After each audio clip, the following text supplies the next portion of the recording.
ਵਾਹਿਗੁਰੂ ਸਤਿਨਾਮ ਵਾਹਿਗੁਰੂ ਸਤਿਨਾਮ ਵਾਹਿਗੁਰੂ ਸਤਿਨਾਮ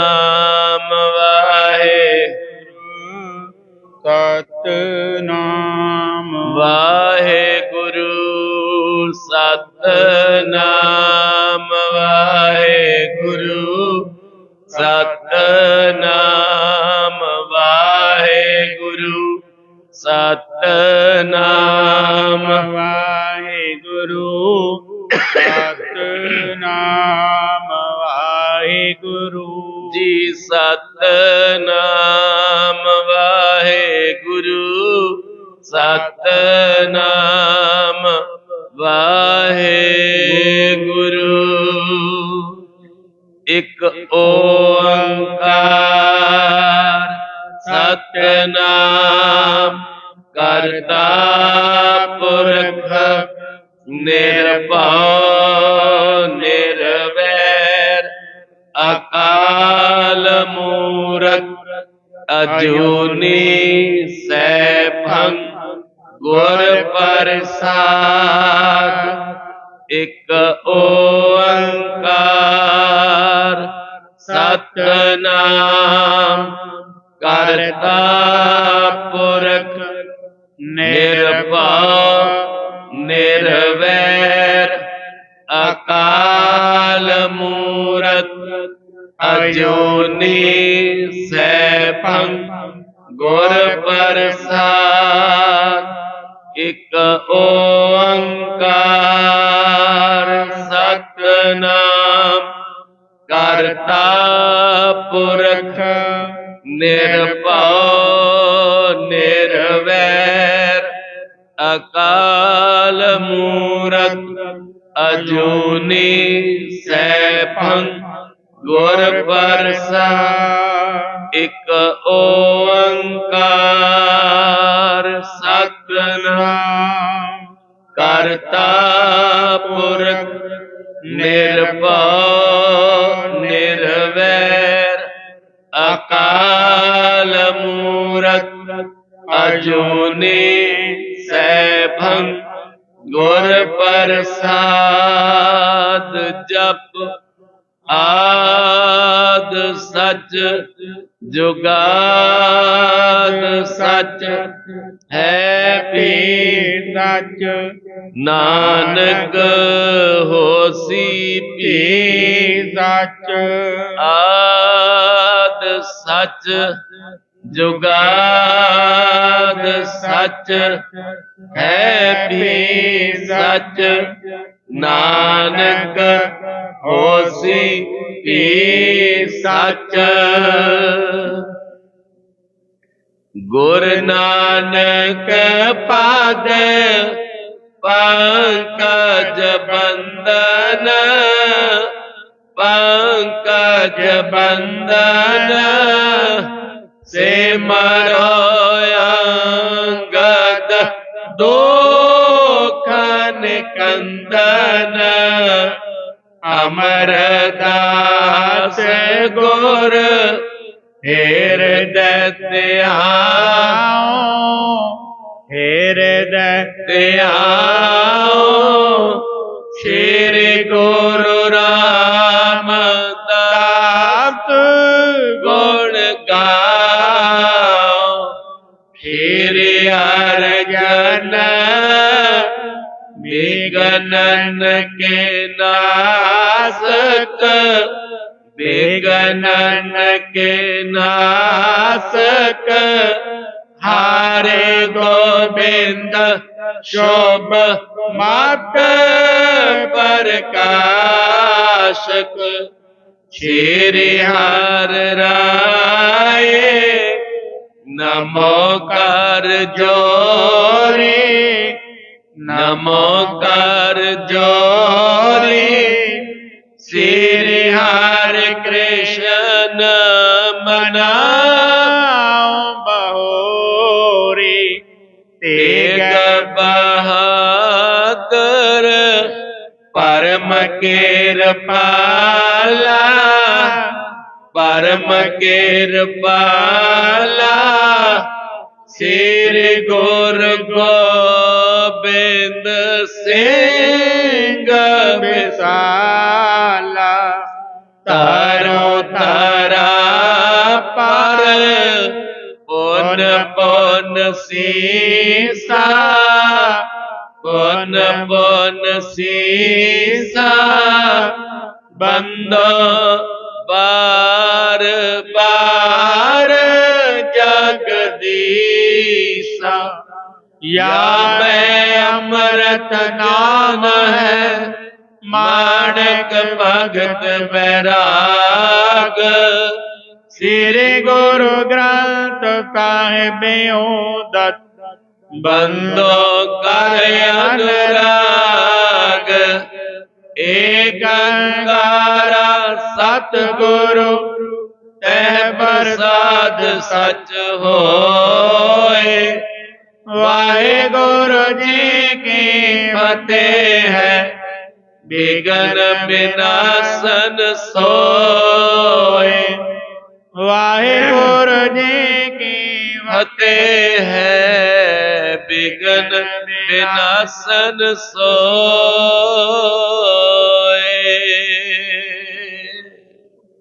सतनाम श्री वाहेगुरु साहिब जी। चौथे अंग योग का आसन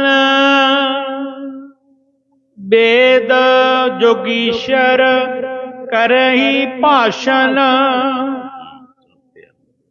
चौथे अंग योग का आसन जुगो जुग अटल दसां ही गुरुआं दी आत्मक जोत चवर छतर तख्त दे मालक सोहणे सुंदर तख्तां ते प्रकाशमान सतगुरु धन धन धन श्री गुरु ग्रंथ साहिब जी महाराज। एक बारी फिर आखो जी धन धन धन श्री गुरु ग्रंथ साहिब जी महाराज। तिन्हां दी पावन पवित्र गोद विच संध्या दे समय दे सजे दीवाना दियां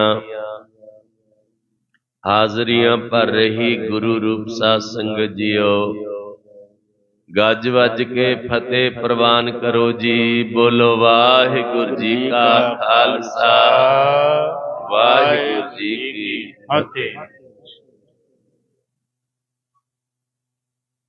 अकाल पुरख वाहिगुरु जी दी अपार किरपा दे नाल चल रही लड़ीवार कथा गुरु इतिहास गुरु नानक पातशाह जी दा पावन पवित्र इतिहास आप संगतां बड़ी शरदा प्रेम भावना दे नाल सरवण करन दा यतन कर रहे हो। अपने नित दे रजेवियां विचों कुछ समा सत संगत विच बहन दा कढना बड़ा जरूरी है। जरूरी है। सतगुर पातशाह कहंदे बिन संगत मैल भरीजै जियो। संगत तो बिना मन विच मैल भरदी है। एदा उल्टा अर्थ लाओ भी संगत विच आके मन दी मैल उतर जांदी है। संगत तो बाहर रहिए ते मैल भरदी है। संगत दे विच आ जाइए ते मैल उतर जाती है। ये हुण आपां ने सोचना है भी असी मैल उतारन वाला काम करना है या मैल भरन वाला काम करना है। बाहर जिन्ने भी काम करांगे मैल भरन वाले संगत च बैठ के इत्थे तां केवल नानक के घर केवल नाम मिलना ते नाम मैल उतार दिंदा है। ਉਤਾਰ ਦਿੰਦਾ ਹੈ। ਆਓ ਸਰਵਣ ਕਰ ਰਹੇ ਆ ਗੁਰੂ ਨਾਨਕ ਪਾਤਸ਼ਾਹ ਰਾਜੇ ਸ਼ਿਵਨਾਭ ਨੂੰ ਉਪਦੇਸ਼ ਕਰ ਰਹੇ ਨੇ। ਪਿਛਲੇ 3-4 ਰੋਜ਼ ਤੋਂ ਆਪਾਂ ਇਹ ਉਪਦੇਸ਼ ਸਰਵਣ ਕਰ ਰਹੇ ਆ।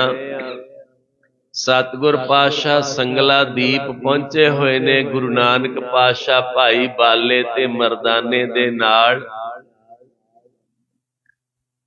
ਸ਼ਿਵਨਾਭ ਨੇ ਧਰਮਸਾਲ ਬਣਵਾਈ ਹੈ। ਗੁਰੂ ਨਾਨਕ ਪਾਤਸ਼ਾਹ ਜੀ ਨੂੰ ਸੁੰਦਰ ਸੋਹਣੇ ਪਲੰਘੇ ਉੱਪਰ ਬਿਰਾਜਮਾਨ ਕਰਾਇਆ ਗਿਆ। ਆਰਤੀਆਂ ਉਤਾਰੀਆਂ ਗਈਆਂ, ਪੂਜਾ ਕੀਤੀ ਗਈ। ਔਰ ਗੁਰੂ ਨਾਨਕ ਪਾਤਸ਼ਾਹ ਨੇ ਜਦੋਂ ਰਾਜੇ ਨੇ ਇਹ ਆਖਿਆ ਕਿ ਮੇਰਾ ਮਨ ਬੜਾ ਮੈਲਾ ਹੈ, ਤੇ ਗੁਰੂ ਨਾਨਕ ਪਾਤਸ਼ਾਹ ਨੇ ਮਨ ਨੂੰ ਰੋਕਣ ਦੇ ਤੇ ਮਨ ਨੂੰ ਨਿਰਮਲ ਕਰਨ ਦਾ ਰਾਹ ਜੋ ਹੈ ਉਹ ਦੱਸਣਾ ਆਰੰਭ ਕੀਤਾ। ਗਰੀਬ ਨਵਾਜ ਨੇ ਆਖਿਆ, ਰਾਜਨ ਦੋ ਰਸਤੇ ਨੇ, ਦੋਨਾਂ ਵਿੱਚੋਂ ਜਿਹੜਾ ਮਰਜ਼ੀ ਅਪਣਾ ਲੈਣਾ, ਮਨ ਨਿਰਮਲ ਹੋ ਹੀ ਜਾਵੇਗਾ, ਲਾਜ਼ਮੀ ਹੋਵੇਗਾ। ਪਰ ਰਾਹ ਤੇ ਤੁਰਨਾ ਪੈਂਦਾ ਤਾਂ ਗੱਲ ਬਣਦੀ ਹੈ। ਬੁੱਧ ਦੇ ਸਮੇਂ ਇੱਕ ਵਾਰੀ ਸਾਰੇ ਆਖੋ ਜੀ ਸਤਨਾਮ ਸ੍ਰੀ ਵਾਹਿਗੁਰੂ। ਫੇਰ ਆਖੋ ਸਤਨਾਮ ਸ੍ਰੀ ਵਾਹਿਗੁਰੂ। ਬੁੱਧ ਦੇ ਸਮੇਂ ਇੱਕ ਵਪਾਰੀ ਬੁੱਧ ਕੋਲ ਆਉਂਦਾ ਹੈ। ਬਹੁਤ ਵੱਡੀ ਸਭਾ ਸ਼ਾਮ ਦੇ ਟਾਈਮ ਜਿਸ ਤਰ੍ਹਾਂ ਆਪਾਂ ਇਕੱਠੇ ਹੁੰਨੇ ਆ, ਇਸ ਤਰ੍ਹਾਂ ਸਭਾ ਬੁੱਧ ਦੇ ਕੋਲ ਲੱਗਦੀ ਹੈ। ਬੁੱਧ ਸਾਰੀ ਸੰਗਤ ਨੂੰ ਉਪਦੇਸ਼ ਕਰਦੇ ਨੇ। ਹਰ ਰੋਜ਼ ਉਪਦੇਸ਼ ਕਰਦੇ ਨੇ। ਇਹੀ ਉਪਦੇਸ਼ ਜਿਹੜਾ 8 ਅੰਗਾਂ ਵਾਲਾ ਆਪਾਂ ਸਰਵਣ ਕਰ ਰਹੇ ਆ, ਇਹੀ ਉਪਦੇਸ਼ ਬੁੱਧ ਵੀ ਦੇ ਰਹੇ ਨੇ। ਉਹ ਵੀ ਅਸਟੰਗੀ ਮਾਰਗ ਤੇ ਚੱਲਦਾ ਹੈ। ਇਹੀ ਉਪਦੇਸ਼ ਦੇ ਰਿਹਾ, ਸੱਚ ਬੋਲਿਆ ਕਰੋ, ਝੂਠ ਨਹੀਂ ਬੋਲਣਾ, ਚੋਰੀ ਨਹੀਂ ਕਰਨੀ, ਧੋਖਾ ਨਹੀਂ ਕਰਨਾ, ਫਰੇਬ ਨਹੀਂ ਕਰਨਾ, ਦਇਆ ਕਰਨੀ ਹੈ। ਇਹੋ ਜਿਹਾ ਉਪਦੇਸ਼ ਬੁੱਧ ਸਾਰੀ ਸੰਗਤ ਨੂੰ ਰੋਜ਼ ਦੇ ਰਿਹਾ। ਤੇ ਉਹ ਵਪਾਰੀ ਰੋਜ਼ ਆਉਂਦਾ। ਸਾਲ ਦਾ ਸਮਾਂ ਬੀਤ ਗਿਆ। ਖੜ ਕੇ ਬੁੱਧ ਦਾ ਉਪਦੇਸ਼ ਸੁਣਦਾ। ਤੇ ਇੱਕ ਦਿਨ ਜਲਦੀ ਆ ਗਿਆ ਵਪਾਰੀ ਤੇ ਦੇਖਿਆ ਹਾਲੇ ਬੁੱਧ ਆਪਣੇ ਆਸਣ ਤੇ ਆ ਕੇ ਬੈਠੇ ਹੀ ਨੇ, ਹਾਲੇ ਹੋਰ ਕੋਈ ਆਇਆ ਨਹੀਂ। ਵਪਾਰੀ ਨੇ ਸੋਚਿਆ ਬੜੀ ਚੰਗੀ ਗੱਲ ਹੈ, ਮੈਨੂੰ ਬੁੱਧ ਨਾਲ ਬਚਨ ਕਰਨ ਦਾ ਫਾਇਦਾ ਮਿਲ ਜਾਵੇਗਾ। ਹਾਲੇ ਕੋਈ ਹੈ ਨਹੀਂ, ਬੁੱਧ ਇਕੱਲੇ ਬੈਠੇ ਨੇ, ਮੈਂ 2-4 ਗੱਲਾਂ ਬੁੱਧ ਨਾਲ ਕਰ ਲਵਾਂ। ਲਾਗੇ ਗਿਆ, ਨਮਸਕਾਰ ਕੀਤੀ ਤੇ ਵਪਾਰੀ ਨੇ ਬੁੱਧ ਨੂੰ ਸਵਾਲ ਕੀਤਾ। ਇੱਕ ਵਾਰੀ ਫੇਰ ਆਖੋ ਜੀ ਸਤਨਾਮ ਸ੍ਰੀ।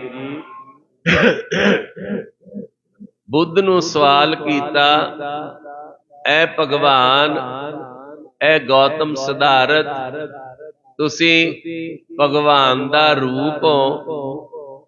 ਇੰਨੇ ਹਜ਼ਾਰਾਂ ਦੀ ਤਾਦਾਦ ਵਿੱਚ ਦੁਨੀਆ ਤੁਹਾਡੇ ਕੋਲ ਆਉਂਦੀ ਹੈ, ਤੁਸੀਂ ਕਿਉਂ ਨਹੀਂ ਕਿਰਪਾ ਕਰ ਦਿੰਦੇ ਸਾਰਿਆਂ ਦੇ ਉੱਪਰ? ਸਾਰਿਆਂ ਤੇ ਇੱਕੋ ਵਾਰ ਕਿਰਪਾ ਕਰਕੇ ਇਹਨਾਂ ਨੂੰ ਭਵ ਸਾਗਰ ਤੋਂ ਪਾਰ ਕਰ ਦਿਓ, ਪਾਰ ਕਰ ਦਿਓ, ਇੱਕੋ ਵਾਰੀ ਨਜ਼ਰ ਕਰ ਦਿਓ। ਬੁੱਧ ਨੇ ਉਹਦੇ ਹੁਣ ਸਵਾਲ ਦਾ ਉੱਤਰ ਦੇਣਾ, ਸੁਣਿਓ ਪਿਆਰ ਨਾਲ। ਬੁੱਧ ਨੇ ਆਖਿਆ, ਤੂੰ ਕਿੱਥੋਂ ਦਾ ਰਹਿਣ ਵਾਲਾ ਹੈ? ਉਹਨੇ ਆਖਿਆ, ਜੀ ਇੱਥੇ ਦਾ ਹੀ, ਸਰਾਬਸਤੀ ਸ਼ਹਿਰ ਦਾ ਹੀ ਰਹਿਣ ਵਾਲਾ। ਬੁੱਧ ਨੇ ਆਖਿਆ, ਨਾ, ਤੇਰਾ ਰੂਪ ਰੰਗ, ਤੇਰੀ ਭਾਸ਼ਾ ਦੱਸਦੀ ਹੈ ਵੀ ਤੂੰ ਸਰਾਬਸਤੀ ਦਾ ਰਹਿਣ ਵਾਲਾ ਨਹੀਂ ਹੈ, ਤੂੰ ਕਿਸੇ ਹੋਰ ਸ਼ਹਿਰ ਦਾ ਰਹਿਣ ਵਾਲਾ ਹੈ। ਕਹਿੰਦਾ, ਉਹਨੇ ਆਖਿਆ, ਵਪਾਰੀ ਨੇ, ਕਹਿੰਦਾ ਜੀ ਵੈਸੇ ਤਾਂ ਮੈਂ ਦਿੱਲੀ ਦਾ ਰਹਿਣ ਵਾਲਾ। ਪਰ ਵਪਾਰ ਦੇ ਸਿਲਸਿਲੇ ਵਿੱਚ ਇੱਥੇ ਆ ਗਿਆ ਤੇ ਹੁਣ ਇੱਥੇ ਹੀ ਰਹਿਣ ਲੱਗ ਪਿਆ। ਬੁੱਧ ਨੇ ਆਖਿਆ ਠੀਕ ਹੈ, ਜਦੋਂ ਤੂੰ ਇੱਥੇ ਸਰਾਵਸਤੀ ਵਿੱਚ ਰਹਿਣ ਲੱਗਿਆ ਤੇਰਾ ਨਾਤਾ ਦਿੱਲੀ ਨਾਲ ਜੁੜਿਆ ਕਿ ਟੁੱਟ ਗਿਆ? ਉਹਨੇ ਆਖਿਆ ਨਾ ਜੀ, ਮੈਂ ਦਿੱਲੀ ਜਾਣਾ, ਮੇਰੇ ਰਿਸ਼ਤੇਦਾਰ ਦਿੱਲੀ ਰਹਿੰਦੇ ਨੇ, ਮੇਰੇ ਸਾਕ ਸੰਬੰਧੀ ਰਹਿੰਦੇ ਨੇ, ਮੈਂ ਵਪਾਰ ਕਰਦਾ, ਦਿੱਲੀ ਜਾ ਕੇ ਸਮਾਨ ਵੇਚਦਾ, ਉਧਰੋਂ ਲਿਆ ਕੇ ਇੱਥੇ ਵੇਚਦਾ, ਮੈਂ ਦਿੱਲੀ ਜਾਣਾ। ਅੱਛਾ, ਬੁੱਧ ਨੇ ਅਗਲਾ ਸਵਾਲ ਕੀਤਾ, ਸਰਾਵਸਤੀ ਤੋਂ ਲੈ ਕੇ ਦਿੱਲੀ ਤੱਕ ਦਾ ਰਾਹ ਤੈਨੂੰ ਪਤਾ ਹੋਣਾ ਫਿਰ? ਕਹਿੰਦਾ ਹਾਂਜੀ, ਸਾਰਾ ਰਾਹ ਪਤਾ ਹੈ ਮੈਨੂੰ।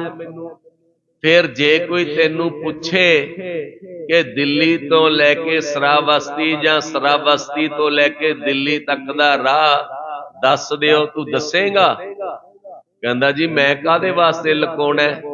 ਜੇ ਕੋਈ ਮੈਨੂੰ ਪੁੱਛੂਗਾ ਵੀ ਲੁਧਿਆਣੇ ਤੋਂ ਦਿੱਲੀ ਤੱਕ ਦਾ ਰਾਹ ਕਿੱਦਾਂ ਦਾ, ਮੈਂ ਦੱਸ ਦੂੰਗਾ। ਕੀ ਦੱਸੇਗਾ? ਕਹਿੰਦਾ ਮੈਂ ਦੱਸੂਗਾ, ਇੱਥੋਂ ਗਿਆ ਚਲੇ ਜਾਓ, ਗਿਆ ਤੋਂ ਪਟਨਾ ਚਲੇ ਜਾਓ, ਪਟਨਾ ਤੋਂ ਅੱਗੇ ਚਲੇ ਜਾਓ, ਆਗਰੇ ਚਲੇ ਜਾਓ, ਆਗਰੇ ਤੋਂ ਅੱਗੇ ਦਿੱਲੀ ਆ ਜਾਏਗੀ, ਮਥੁਰਾ ਆ ਜਾਏਗੀ। ਕਹਿੰਦੇ ਹੋਰ ਕੀ ਦੱਸੇਗਾ? ਕਹਿੰਦਾ ਹੋਰ ਦੱਸੂਗਾ ਵੀ ਇਸ ਸ਼ਹਿਰ ਵਿੱਚੋਂ ਹੋ ਕੇ ਜਾਓਗੇ ਤੇ ਇਸ ਸ਼ਹਿਰ ਦੀਆਂ ਆਹ ਚੀਜ਼ਾਂ ਮਸ਼ਹੂਰ ਨੇ, ਇਹ ਵੀ ਦੱਸ ਦੂੰਗਾ। ਕਿੰਨੇ ਸਮੇਂ ਵਿੱਚ ਪਹੁੰਚਣਾ ਦਿੱਲੀ, ਇਹ ਵੀ ਦੱਸੇਗਾ? ਕਹਿੰਦਾ ਨਹੀਂ, ਇਹ ਨਹੀਂ ਮੈਂ ਦੱਸ ਸਕਦਾ। ਕੋਈ ਤੇਜ਼ ਤੁਰਨ ਵਾਲਾ ਜਲਦੀ ਜਾ ਸਕਦਾ, ਕੋਈ ਹੌਲੀ ਤੁਰਨ ਵਾਲਾ ਦੇਰ ਨਾਲ ਜਾ ਸਕਦਾ। ਅੱਛਾ, ਬੁੱਧ ਨੇ ਅਗਲਾ ਸਵਾਲ ਕੀਤਾ, ਵਪਾਰੀਆ, ਜਿਹਨੂੰ ਤੂੰ ਰਾਹ ਦੱਸਿਆ ਕੀ ਉਹ ਦਿੱਲੀ ਪਹੁੰਚ ਗਿਆ? ਕਹਿਣ ਲੱਗਿਆ ਜੀ ਕਿਵੇਂ ਪਹੁੰਚ ਗਿਆ? ਜੇ ਰਾਹ ਤੇ ਚੱਲਿਆ ਹੀ ਨਹੀਂ ਤੇ ਦਿੱਲੀ ਕਿਵੇਂ ਪਹੁੰਚ ਗਿਆ? ਬੁੱਧ ਕਹਿੰਦਾ ਆਹੀ ਤੇਰੇ ਸਵਾਲ ਦਾ ਉੱਤਰ ਹੈ। ਤੂੰ ਕਹਿ ਰਿਹਾ ਵੀ ਸਾਰਿਆਂ ਨੂੰ ਤਾਰ ਦਿਓ ਇੱਕੋ ਵਾਰੀ, ਮੈਨੂੰ ਇੱਥੋਂ ਤੇ ਲੈ ਕੇ ਸੱਚਖੰਡ ਤੱਕ ਦਾ ਸਾਰਾ ਰਾਹ ਪਤਾ ਹੈ। ਬੁੱਧ ਕਹਿੰਦਾ ਮੈਂ ਜਾਣਦਾ ਕਿ ਮੁਕਤੀ ਤੱਕ ਕਿਵੇਂ ਪਹੁੰਚਿਆ ਜਾ ਸਕਦਾ ਹੈ, ਮੈਂ ਰਾਹ ਦੱਸ ਸਕਦਾ, ਚੱਲਣਾ ਤਾਂ ਆਪਣੇ ਆਪ ਨੂੰ ਪਵੇਗਾ। ਇੱਕ ਵਾਰੀ ਆਖੋ ਸਤਨਾਮ ਸ੍ਰੀ ਵਾਹਿਗੁਰੂ। ਆ ਰਾਹ ਦੱਸਿਆ ਜਾ ਰਿਹਾ ਹੈ ਗੁਰੂ ਨਾਨਕ ਪਾਤਸ਼ਾਹ ਵੱਲੋਂ। ਜੇ ਕੋਈ ਇਹ ਕਹੇ ਵੀ ਹੁਣ ਸਾਨੂੰ ਲੈ ਵੀ ਤੁਸੀਂ ਜਾਓ ਤੇ ਪਾਰ ਵੀ ਤੁਸੀਂ ਕਰਦੇ ਹੋ, ਇਹ ਨਹੀਂ ਹੋਣਾ। ਚੱਲਣਾ ਆਪਣੇ ਆਪ ਨੂੰ ਪਵੇਗਾ, ਤੁਰਨਾ ਪਵੇਗਾ। ਲੁਧਿਆਣਿਓਂ ਤੁਰਾਂਗੇ ਤਾਂ ਦਿੱਲੀ ਤੱਕ ਪਹੁੰਚਾਂਗੇ। 2 ਦਿਨ ਲੱਗਣ, 3 ਦਿਨ ਲੱਗਣ, ਇਹ ਮੁਕਤੀ ਦਾ ਮਾਰਗ ਹੈ। ਇਹਦੇ ਉੱਪਰ ਤੁਰਾਂਗੇ, ਅਮਲ ਕਰਾਂਗੇ ਤੇ ਜ਼ਰੂਰ ਮੁਕਤੀ ਤੱਕ ਪਹੁੰਚ ਜਾਵਾਂਗੇ। ਸਰਵਣ ਕਰ ਰਹੇ ਸੀ, 8 ਅੰਗਾਂ ਵਾਲਾ ਮਾਰਗ ਹੈ। ਪਹਿਲਾ ਅੰਗ ਹੈ ਯਮ, ਇਹ ਆਪਾਂ ਨੇ ਪੜਿਆ। ਯਮ ਦੇ 10 ਭਾਗ ਪੜੇ, ਮੈਂ ਰਿਪੀਟ ਦੁਆਰਾ ਜ਼ਰੂਰ ਕਰੂੰਗਾ। ਫਿਰ ਨੇਮ, ਨੇਮ ਦੇ 10 ਅੰਗ ਪੜੇ। ਫਿਰ ਇਕਾਂਤ, ਥੋੜਾ ਸਮਾਂ ਕਦੇ ਕਦੇ ਇਕਾਂਤ ਵਿੱਚ ਵੀ ਰਹਿਣਾ ਚਾਹੀਦਾ। ਇਕੱਲੇ ਬੈਠੀਏ, ਆਪਣੇ ਬਾਰੇ ਗਿਆਨ ਹੋਵੇ, ਪਤਾ ਲੱਗੇ ਆਪਣੇ ਬਾਰੇ। ਇਕਾਂਤ ਵਿੱਚ ਪਤਾ ਲੱਗਦਾ, ਉਦਾਂ ਨਹੀਂ ਲੱਗਦਾ। ਇਕਾਂਤਵਾਸ। ਅੱਗੇ ਚੌਥਾ ਅੰਗ ਆ ਗਿਆ ਜੀ ਆਸਣ। ਆਓ ਅੱਜ ਆਪਾਂ ਆਸਣ ਤੋਂ ਆਰੰਭ ਕਰਦੇ ਹਾਂ। ਇੱਕ ਵਾਰੀ ਸਾਰੇ ਜਪ ਲਓ, ਸਤਨਾਮ ਵਾਹਿਗੁਰੂ, ਸਤਨਾਮ ਵਾਹਿਗੁਰੂ ਜੀ, ਸਤਨਾਮ ਵਾਹਿਗੁਰੂ, ਸਤਨਾਮ ਵਾਹਿਗੁਰੂ। ਗੱਜ ਵੱਜ ਕੇ ਸਤਨਾਮ ਵਾਹਿਗੁਰੂ, ਸਤਨਾਮ ਵਾਹਿਗੁਰੂ। ਗੁਰੂ। ਵਾਹਿਗੁਰੂ ਸਾਹਿਬ ਜੀ। चौथे अंग योग का आसन, वेद जोगीश्वर करही भाषण। चौथा अंग आसन है। कल ਆਪਾਂ ਇਹਦਾ ਜ਼ਿਕਰ ਕਰ ਲਿਆ, ਦੁਬਾਰਾ ਕਰਨ ਲੱਗੇ ਆ। ਚੌਥਾ ਅੰਗ ਆਸਣ। ਜਦੋਂ ਜੋਗੀਆਂ ਵਿੱਚ ਸ਼ਾਮਲ ਹੋਈਏ ਜਾਂ ਸਾਧੂਆਂ ਦੇ ਕਿਸੇ ਫਿਰਕੇ ਵਿੱਚ ਸ਼ਾਮਲ ਹੋ ਜਾਈਏ ਤੇ ਉਹ ਪਹਿਲਾਂ ਬੈਠਣਾ ਹੀ ਸਿਖਾਉਂਦੇ ਨੇ ਵੀ ਬੈਠਣਾ ਤੇ ਬੈਠਣਾ ਕਿਵੇਂ ਹੈ। ਸੰਗਤ ਵਿੱਚ ਆ ਗਏ ਤੇ ਸੰਗਤ ਵਿੱਚ ਬਹਿਣਾ ਕਿਵੇਂ ਹੈ। ਇੱਕ ਵਾਰੀ ਆਖੋ ਸਤਨਾਮ ਸ੍ਰੀ ਵਾਹਿਗੁਰੂ। ਜਰਾ ਗੱਜ ਵੱਜ ਕੇ ਆਖੋ ਸਤਨਾਮ ਸ੍ਰੀ। ਹੁਣ ਸੱਚ ਤਾਂ ਇਹ ਹੈ ਵੀ ਸਾਨੂੰ ਸੰਗਤ ਵਿੱਚ ਬਹਿਣਾ ਵੀ ਨਹੀਂ ਆਉਂਦਾ। ਸਾਨੂੰ ਸੰਗਤ ਵਿੱਚ ਬਹਿਣਾ ਨਹੀਂ ਆਉਂਦਾ ਹੈਗਾ, ਕਿਉਂਕਿ ਜੇ ਕੋਈ ਦੱਸਦਾ ਵੀ ਸੰਗਤ ਵਿੱਚ ਕਿਵੇਂ ਬਹਿਣਾ ਫਿਰ ਸਾਨੂੰ ਗੁੱਸਾ ਲੱਗਦਾ ਵੀ ਸਾਨੂੰ ਕਿਤੇ ਪਤਾ ਨਹੀਂ ਜੀ। ਸਾਨੂੰ ਤਾਂ ਬਥੇਰਾ ਪਤਾ ਹੈ, ਬਚਪਨ ਤੋਂ ਅਸੀਂ ਗੁਰਦੁਆਰੇ ਹੀ ਤਾਂ ਜਾਂਦੇ ਆ। ਨਹੀਂ, ਸੰਗਤ ਵਿੱਚ ਬਹਿਣਾ ਤੇ ਇੱਕ ਆਸਣ ਤੇ ਚੌਂਕੜਾ ਮਾਰ ਲਿਆ ਤੇ ਫਿਰ ਐ ਗਰਦਨ ਘੁਮਾ ਕੇ ਦੇਖਣਾ ਨੀਗਾ। ਗਰਦਨਾਂ ਨਹੀਂ ਘਮਾਉਣੀਆਂ। ਕੌਣ ਆ ਗਿਆ, ਕੌਣ ਚਲਿਆ ਗਿਆ, ਕਿਹਨੇ ਕੀ ਕੱਪੜੇ ਪਾਏ ਨੇ, ਮੱਥਾ ਕਿਵੇਂ ਟੇਕਦਾ, ਇਹ ਤੁਰਦਾ ਕਿਵੇਂ ਹੈ, ਤੁਸੀਂ ਇਸ ਗੱਲ ਤੋਂ ਕੀ ਲੈਣਾ। ਸੰਗਤ ਵਿੱਚ ਆ ਗਏ, ਅੱਖਾਂ ਨੀਵੀਆਂ ਕਰ ਲੀਆਂ ਤੇ ਅੰਦਰ ਅੰਦਰ ਜਪਣਾ ਆਰੰਭ ਕੀਤਾ ਸਤਨਾਮ ਸ੍ਰੀ ਵਾਹਿਗੁਰੂ। ਆਪਣਾ ਆਸਣ ਪੱਕਾ ਕਰੋ, ਆਸਣ ਪੱਕਾ ਕਰੋ। ਮੈਂ ਚੌਂਕੜਾ ਮਾਰ ਲਿਆ, ਹੁਣ ਜਿਹੜੇ 50 ਮਿੰਟ ਨੇ ਇਹ 50 ਮਿੰਟ ਮੈਂ ਚੌਂਕੜਾ ਖੋਲਣਾ ਨੀਗਾ। ਕਰੋ ਨਾ ਪੱਕਾ, ਹੱਠ ਤਾਂ ਕਰੋ ਥੋੜਾ ਜਿਹਾ ਹੱਠ ਕਰੋ ਤੇ ਹੱਠ ਕਰਦਿਆਂ ਕਰਦਿਆਂ ਆਸਣ ਪੱਕਾ ਹੋ ਜਾਵੇਗਾ। ਪਹਿਲਾਂ ਬੱਚੇ ਨੂੰ ਸਕੂਲ ਛੱਡਦੇ ਆ ਨਾ ਤਾਂ ਟੀਚਰ ਕੀ ਕਹਿੰਦਾ, ਤੁਸੀਂ ਭੇਜੀ ਚੱਲੋ ਜੀ, ਅਸੀਂ ਪੜਾਉਣਾ ਨਹੀਂ, ਇਹਨੂੰ ਬੈਠਣਾ ਹੀ ਸਿਖਾ ਦਿੰਦੇ ਆ। ਪਹਿਲਾਂ ਬੱਚੇ ਨੂੰ ਕਲਾਸ ਵਿੱਚ ਬੈਠਣਾ ਸਿਖਾਉਂਦੇ ਆ। 2 ਦਿਨ 4 ਦਿਨ ਹਫ਼ਤਾ ਲੱਗਿਆ, ਬੱਚਾ ਬੱਚਿਆਂ ਵਿੱਚ ਰਲ ਗਿਆ, ਬਹਿਣ ਲੱਗ ਗਿਆ, ਫਿਰ ਉਹਨੂੰ ਪੜਾਉਣਾ ਸ਼ੁਰੂ ਕਰ ਦਿਓ। ਇੱਥੇ ਆ ਕੇ ਅਸੀਂ ਜਿਹੜੀ ਸੱਚਾਈ ਹੈ ਥੋੜੀ ਜਿਹੀ ਕੌੜੀ ਹੋਈ ਹੈ ਤਾਂ ਕੌੜੀ, ਪਰ ਕੌੜੀ ਦਵਾਈ ਫਾਇਦਾ ਬੜਾ ਕਰਦੀ ਹੈ। ਕੌੜੀ ਦਵਾਈ ਫਾਇਦਾ ਬੜਾ ਕਰਦੀ ਹੈ। ਪਤਾ ਨਹੀਂ ਸਾਰਿਆਂ ਦੀ ਢੂਈਆਂ ਦੁਖਦੀਆਂ ਸਾਡੇ ਦੀਆਂ, ਅਸੀਂ ਕੰਧਾਂ ਨਾਲ ਢੂ ਲਾ ਲਾ ਕੇ ਬੈਠਦੇ ਆ। ਪਤਾ ਨਹੀਂ ਸਾਰਿਆਂ ਦੀਆਂ ਹੀ ਦੁਖਦੀਆਂ ਨੇ, ਪਤਾ ਨਹੀਂ ਜ਼ਿਆਦਾ ਹੀ ਬੁੱਢੇ ਹੋ ਗਏ ਅਸੀਂ। ਸਤਿਗੁਰ ਪਾਤਸ਼ਾਹ ਕਹਿੰਦੇ ਜਦੋਂ ਸੰਗਤ ਵਿੱਚ ਆ ਗਏ ਤੇ ਸਾਵਧਾਨ ਇਕਾਗਰ ਚੀਤ। ਸਾਵਧਾਨ ਇਕਾਗਰ, ਸਾਵਧਾਨ ਹੋ ਕੇ ਬੈਠੋ। ਕੀ ਸੁਣਿਆ ਜਾ ਰਿਹਾ, ਕੀ ਸੁਣਨਾ, ਅਸੀਂ ਕੀ ਕਰਨ ਆਏ ਆ, ਸਾਨੂੰ ਪਤਾ ਹੋਣਾ ਚਾਹੀਦਾ। ਪਤਾ ਹੁਣ ਕੰਧ ਨਾਲ ਬੈਠਿਆਂ ਆਰਾਮ ਨਾਲ ਅੱਖਾਂ ਬੰਦ ਹੋ ਗਈਆਂ, ਕਈ ਵਾਰੀ ਨੀਂਦ ਆ ਜਾਂਦੀ ਹੈ, ਨੀਂਦ ਆ ਜਾਂਦੀ ਹੈ ਨਾ। ਬਿਲਕੁਲ ਨਿਮਰਤਾ ਨਾਲ ਬੈਠੋ, ਸ਼ਾਂਤ ਹੋ ਕੇ ਬੈਠੋ। ਆਪਣਾ ਆਸਣ ਬਣਾਉਣ ਦਾ ਯਤਨ ਕਰੋ ਵੀ ਮੈਂ ਚਲੋ ਇੰਨਾ ਹੀ ਕਰ ਲੋ ਵੀ ਪਹਿਲੇ 25 ਮਿੰਟ ਮੈਂ ਹਿੱਲਣਾ ਡੁੱਲਣਾ ਨਹੀਂ, ਮੈਂ ਆਪਣਾ ਆਸਣ ਨਹੀਂ ਖੋਲਣਾ। ਫਿਰ 25 ਮਿੰਟ ਨਿਕਲ ਗਏ, ਫਿਰ ਅਗਲੇ 5 ਮਿੰਟ ਹੋਰ ਕਰ ਲਓ, ਫਿਰ ਥੋੜਾ ਜਿਹਾ ਆਸਣ ਹਿਲਾ ਲਿਆ, ਫਿਰ 25 ਮਿੰਟ, ਫਿਰ 50-55 ਮਿੰਟ ਦਾ ਹੀ ਟਾਈਮ ਹੁੰਦਾ ਆਪਣੇ ਕੋਲ। ਸਾਧ ਸੰਗਤ ਆਸਣ 84 ਜੋਗ ਸਿੱਧ ਆਸਣ 84 ਇਹ ਵੀ ਕਰ ਕਰ ਰਹਿਓ। ਗੁਰਬਾਣੀ ਵਿੱਚ ਆਉਂਦਾ ਜੋਗ ਸਿੱਧ ਆਸਣ 84 ਆਸਣ ਤਾਂ ਵੇਦ ਸ਼ਾਸਤਰਾਂ ਨੇ ਮੰਨੇ ਨੇ। 84 ਤਰ੍ਹਾਂ ਦੇ ਆਸਣ, ਜਿਨ੍ਹਾਂ ਦੇ ਵਿੱਚ ਸਿੱਧ ਆਸਣ, ਪਦਮ ਆਸਣ ਤੇ ਬਜਰ ਆਸਣ, ਇਸ ਤਰ੍ਹਾਂ ਕਰਕੇ 84 ਆਸਣ ਨੇ। ਪਰ ਮੁੱਖ ਤੌਰ ਤੇ 2 ਆਸਣ ਨੇ ਜਿਹੜੇ ਭਗਤੀ ਵਾਸਤੇ, ਬੰਦਗੀ ਵਾਸਤੇ ਮਨਜ਼ੂਰ ਕੀਤੇ ਨੇ, ਪ੍ਰਵਾਨ ਕੀਤੇ ਨੇ। ਉਹ ਹੈ ਸਿੱਧ ਆਸਣ ਤੇ ਪਦਮ ਆਸਣ। ਸਿੱਧ ਆਸਣ ਤੇ ਪਦਮ ਆਸਣ ਕੱਲ ਗੱਲ ਕੀਤੀ ਸੀ। ਸਿੱਧ ਆਸਣ ਲਾਉਣ ਦੇ ਲਈ ਖੱਬਾ ਪੈਰ ਹੇਠਾਂ ਮੋੜ ਕੇ ਪਿੱਛੇ ਅੱਡੀ ਗੁਦਾ ਦੇ ਉੱਪਰ ਰੱਖਣੀ, ਤਾਂ ਕਿ ਗੁਦਾ ਦੱਬੀ ਰਵੇ ਅੰਦਰ ਨੂੰ, ਸ਼ਕਤੀ ਹੇਠਾਂ ਨਾ ਆਵੇ, ਉੱਪਰ ਨੂੰ ਜਾਵੇ। ਸੱਜਾ ਪੈਰ ਅੱਗੇ ਲਿਆ ਕੇ ਨਾਭੀ ਦੇ ਹੇਠਾਂ ਰੱਖਣਾ ਤੇ ਧਿਆਨ ਨੱਕ ਦੀ ਕਰੁੰਮਲੀ ਤੇ ਟਿਕਾ ਕੇ ਰੱਖਣਾ।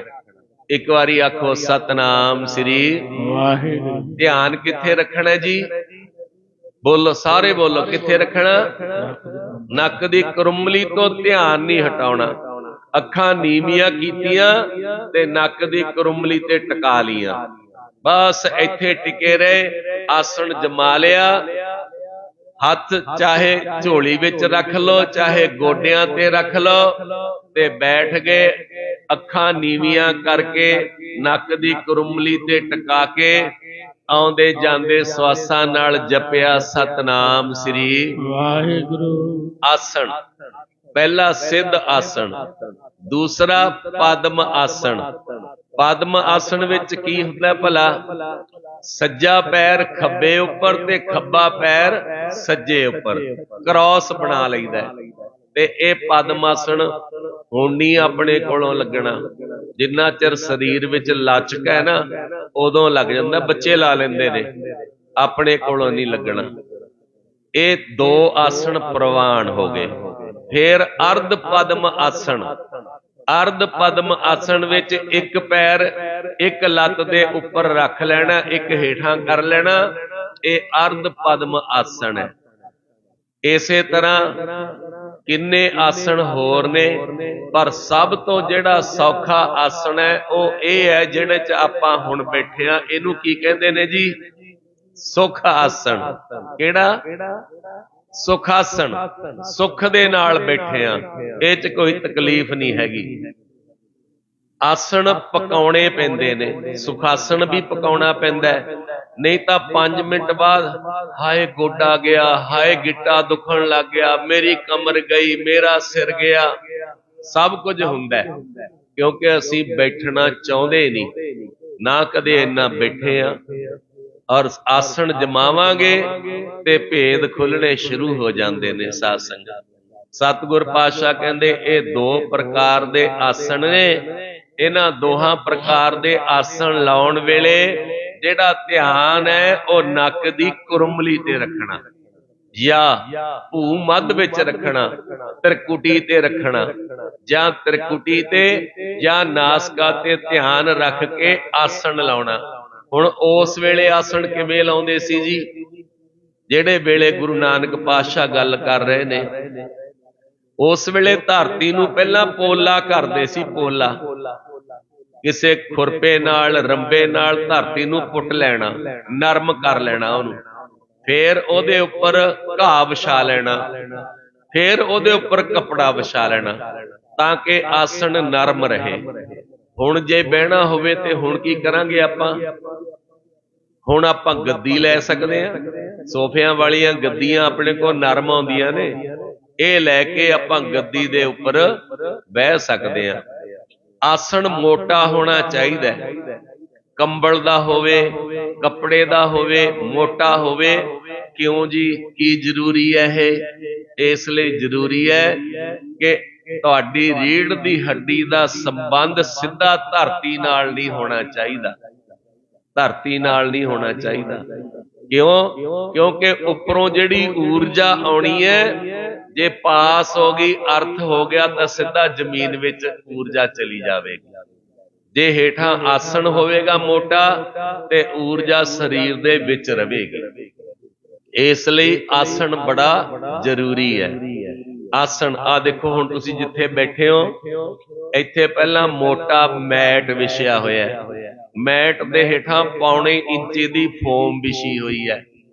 ਫੇਰ ਜਾ ਕੇ ਤੁਸੀਂ ਬੈਠੇ ਹੋ, ਆਸਣ ਬਣਿਆ ਹੋਇਆ। ਇੱਥੇ ਜਿਹੜੀ ਊਰਜਾ ਮਿਲੂਗੀ ਉਹ ਹੇਠਾਂ ਨਹੀਂ ਜਾਊਗੀ, ਤੁਹਾਡੇ ਅੰਦਰੇ ਰਹੂਗੀ। ਤੁਹਾਡੀ ਊਰਜਾ ਤੁਹਾਡੇ ਕੋਲ ਰਹੂਗੀ, ਸ਼ਕਤੀ ਤੁਹਾਡੇ ਕੋਲ ਰਹੂਗੀ। ਇਹ ਆਸਣ ਨੇ ਜੀ, ਇਹਨਾਂ ਦੇ ਉੱਤੇ ਕੰਮ ਕਰਨਾ। ਚਾਹੇ ਭਗਤੀ ਕਰਨੀ ਹੈ, ਚਾਹੇ ਹਠ ਯੋਗ ਕਰਨਾ ਹੈ, ਆਸਣ ਬਣਾਉਣਾ ਹੀ ਪਊਗਾ, ਬਣਾਉਣਾ ਪਊਗਾ। ਆਓ ਅੱਗੇ ਚੱਲੀਏ। ਆਸਣ ਤੋਂ ਬਾਅਦ ਅਗਲਾ ਅੰਗ ਜਿਹੜਾ ਹੈ ਉਹ ਆਪਾਂ ਆਰੰਭ ਕਰਦੇ ਆ ਪੰਜਵੇਂ ਨੰਬਰ ਦਾ। ਪੰਜਵੇਂ ਨੰਬਰ ਦਾ ਅਗਲਾ ਹੈ ਜੀ, ਪੜੋ ਜਰਾ ਦੇਖੋ। ਅੰਗ ਪੰਚਮੋ ਪ੍ਰਾਣਾਯਾਮ ਪੂਰਕ ਕੁੰਭਕ ਰੇਚਕ ਨਾਮ। ਇੱਕ ਵਾਰੀ ਆਖੋ ਸਤਨਾਮ ਸ੍ਰੀ ਵਾਹਿਗੁਰੂ। ਹੁਣ ਜਰਾ ਅਲਰਟ ਹੋ ਕੇ ਸੁਣਿਓ ਜੀ, ਇੱਕ ਵਾਰੀ ਜਪ ਲਓ ਥੋੜਾ ਜਿਹਾ। ਸਤਨਾਮ ਵਾਹਿਗੁਰੂ, ਸਤਨਾਮ ਵਾਹਿਗੁਰੂ, ਸਤਨਾਮ ਵਾਹਿਗੁਰੂ, ਸਤਨਾਮ ਗੁਰੂ। ਪੰਜਵਾਂ ਪ੍ਰਾਣਾਯਾਮ। ਪੰਜਵਾਂ ਜਿਹੜਾ ਨਿਯਮ ਹੈ ਉਹ ਹੈ ਜੀ ਪ੍ਰਾਣਾਯਾਮ। ਪਹਿਲਾ ਆਪਾਂ ਨੇ ਪੜਿਆ, ਸਭ ਤੋਂ ਪਹਿਲਾਂ ਯਮ, ਫਿਰ ਨੇਮ, ਫਿਰ ਇਕਾਂਤਵਾਸ 3, ਚੌਥੇ ਨੰਬਰ ਤੇ ਆਸਣ ਆ ਗਿਆ, ਪੰਜਵੇਂ ਨੰਬਰ ਤੇ ਪ੍ਰਾਣਾਯਾਮ। ਨੋਟ ਕਰ ਲਓ ਆਪਣੇ ਦਿਮਾਗ ਦੀ ਕਾਪੀ ਦੇ ਉੱਪਰ। ਪੰਜਵਾਂ ਹੈ ਜੀ ਪ੍ਰਾਣਾਯਾਮ। ਹੁਣ ਪ੍ਰਾਣਾਯਾਮ ਆਪਾਂ ਨੂੰ ਪਤਾ ਵੀ ਕੀ ਹੁੰਦਾ ਜੀ? ਨਹੀਂ ਨਾ ਪਤਾ? ਚਲੋ ਸਤਿਗੁਰਾਂ ਤੋਂ ਪੁੱਛਦੇ ਹਾਂ। ਸੱਚੇ ਪਾਤਸ਼ਾਹ ਤੁਸੀਂ ਰਾਜੇ ਸ਼ਿਵਨਾਭ ਨੂੰ ਦੱਸਣ ਲੱਗੇ ਹੋ, ਕਿਰਪਾ ਕਰਕੇ ਸਾਨੂੰ ਵੀ ਗਿਆਨ ਦੇਵੋ ਜੀ। ਪੂਰਕ ਕੁੰਭਕ ਰੇਚਕ ਨਾਮ।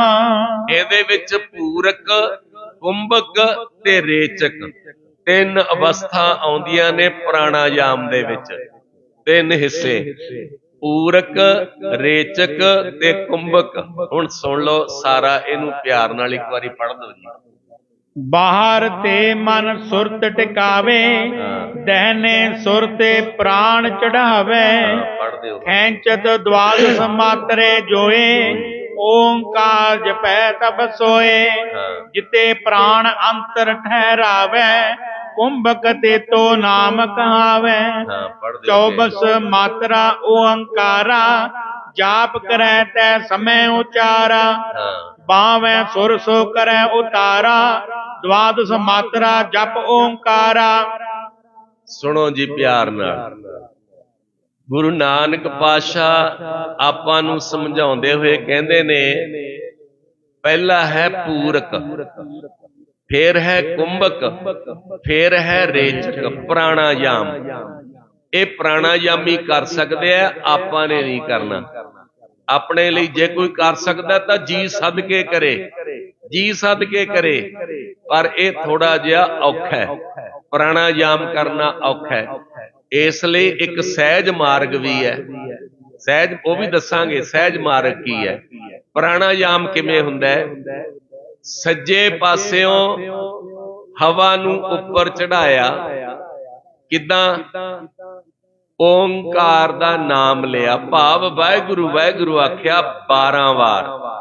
ਵਾਹਿਗੁਰੂ ਵਾਹਿਗੁਰੂ ਵਾਹਿਗੁਰੂ ਵਾਹਿਗੁਰੂ ਵਾਹਿਗੁਰੂ ਕਰਦੇ ਕਰਦੇ 12 ਵਾਰ ਵਾਹਿਗੁਰੂ ਕਹਿ ਕੇ ਇਧਰੋਂ ਸਾਹ ਲਿਆ ਨਾਸਕਾ ਦੇ ਸੱਜੇ ਪਾਸਿਓਂ।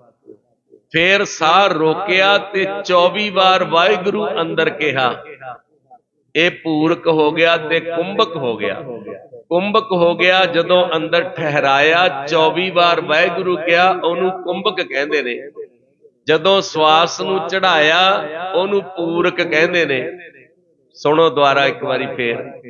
ਵਾਹਿਗੁਰੂ ਵਾਹਿਗੁਰੂ ਕਹਿ ਕੇ ਸਵਾਸ ਨੂੰ ਚੜਾਉਣਾ ਇੱਕ ਪਾਸਿਓਂ, ਉਹਨੂੰ ਕਹਿੰਦੇ ਨੇ ਪੂਰਕ। ਜਦੋਂ ਸਵਾਸ ਅੰਦਰ ਠਹਿਰ ਗਿਆ ਤੇ 24 ਵਾਰ ਵਾਹਿਗੁਰੂ ਵਾਹਿਗੁਰੂ ਆਖਿਆ, ਇਹ ਹੋ ਗਿਆ ਕੁੰਭਕ। ਹੁਣ ਆ ਗਿਆ ਰੇਚਕ। ਰੇਚਕ ਮੈਨੇ ਬਾਹਰ ਕੱਢਣਾ। ਫਿਰ ਖੱਬੇ ਪਾਸਿਓਂ ਸਵਾਸ ਨੂੰ ਹੌਲੀ ਹੌਲੀ ਬਾਹਰ ਕੱਢਿਆ ਤੇ 12 ਵਾਰ ਵਾਹਿਗੁਰੂ ਵਾਹਿਗੁਰੂ ਫੇਰ ਆਖਿਆ। ਇਹ ਹੋ ਗਿਆ ਜੀ ਪੂਰਕ, ਕੁੰਭਕ ਤੇ ਰੇਚਕ।